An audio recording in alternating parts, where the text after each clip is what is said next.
Shalom Jemaat GKI Harapan Indah yang terkasih. Selamat malam, kita berjumpa lagi di Rema malam hari ini. Ya, kita bersyukur kepada Tuhan ada jemaat-jemaat yang setia yang masih tetap setia mengikuti Rema malam hari ini.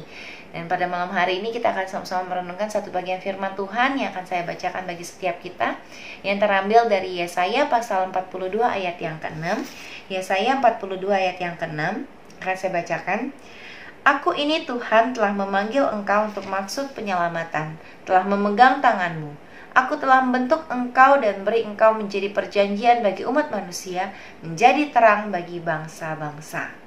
Ya, demikian firman Tuhan kita yang akan kita renungkan pada malam hari ini. Nah, saudara, kalau berbicara tentang panggilan hamba Tuhan, mungkin kalau kita mikirin hamba Tuhan yang terlintas di benak Bapak Ibu mungkin adalah Pendeta Haryanto, Pendeta Hendy, dan juga para penginjil yang ada di gereja kita ya.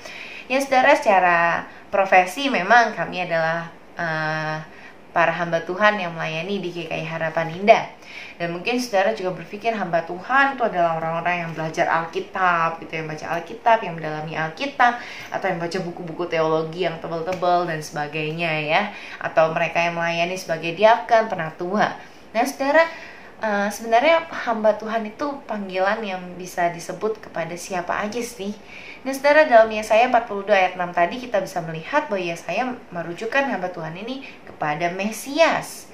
Di perikop judulnya aja disebut hamba Tuhan ya, dan jelas penjelasannya semuanya merujuk bahwa ini adalah apa yang sedang dinubuatkan untuk Mesias akan lakukan nantinya. Jadi hamba Tuhan di sini merujuk kepada Mesias, yaitu Kristus sendiri, yang di ayat 6 dikatakan Tuhan sudah siapkan untuk menjadi keselamatan, menggenapi perjanjian antara Allah dan manusia, yaitu menjadi menebus dosa manusia dan menjadi terang bagi bangsa-bangsa. Yang artinya lewat pribadi Kristus, karena keselamatan yang sudah dikerjakannya, banyak orang, banyak bangsa kemudian boleh beroleh terang keselamatan itu. Dan saudara, tapi panggilan hamba Tuhan ini tidak berhenti kepada Kristus, tapi juga kepada setiap kita orang percaya. Status hamba Tuhan itu diberikan juga kepada setiap kita orang percaya yang mengaku percaya kepada Kristus. Kenapa? Karena ketika kita percaya kepada Kristus, kita sudah dipindahkan. Kita yang dulunya adalah budak dosa, hamba dosa, kita kemudian menjadi hamba Kristus karena kita sudah ditebus oleh Kristus, dan Tuhan kita adalah Kristus, bukan lagi dosa. Kita menjadi hamba Kristus, dan kita pun menjadi hamba Tuhan, hamba Allah. Nah saudara, panggilan utama kita jelas sama. Seperti bagaimana Kristus dipanggil juga menjadi terang, kita pun menjadi terang. Kita membawa bukan terang kita, tapi terang Kristus kepada bangsa-bangsa. Terang keselamatan itu kita bawa juga apapun profesi kita. Saudara dan saya tentu profesi yang berbeda. Tadi profesi saya hamba Tuhan, profesi Bapak Ibu ada banyak di dunia ini ya. Ada yang mulai dari kerja kantoran, mungkin buka usaha warung kecil-kecilan, atau ada yang punya usaha besar, sampai juga ibu rumah tangga. Apapun profesi kita, panggilan kita sama, status kita sama, yaitu hamba Tuhan. Dan panggilan kita sama, menjadi terang bagi orang-orang yang ada di sekitar kita. Mungkin kita nggak sehari-hari ketemu banyak orang, tapi dari orang-orang yang ada di sekitar kita, ibu rumah tangga sekalipun, kita tetap dipanggil menjadi hamba Tuhan. Kita tetap dipanggil untuk membawa terang bagi orang-orang di sekitar kita.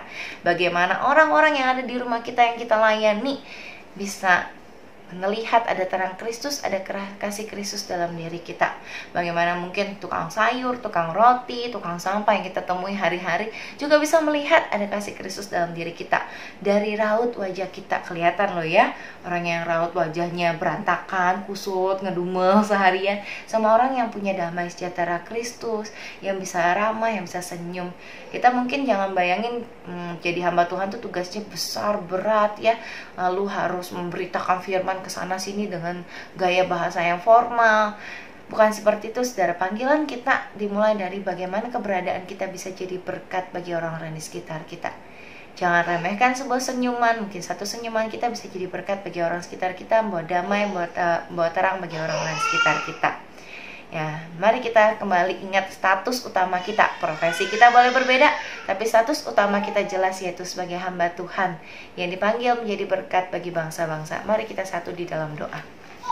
Bapa, kami datang ke hadapan-Mu ya Tuhan. Kami bersyukur untuk satu panggilan yang begitu mulia yang Tuhan berikan kepada kami ketika kami percaya kepada Tuhan.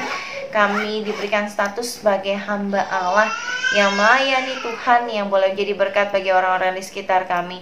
Tolong kami ya Tuhan, agar kami boleh melayani Tuhan, boleh ingat status kami sebagai hamba Tuhan, boleh jadi berkat bagi orang-orang di sekitar kami. Apapun profesi kami tetap boleh menjalankan panggilan kami dengan baik ya Tuhan.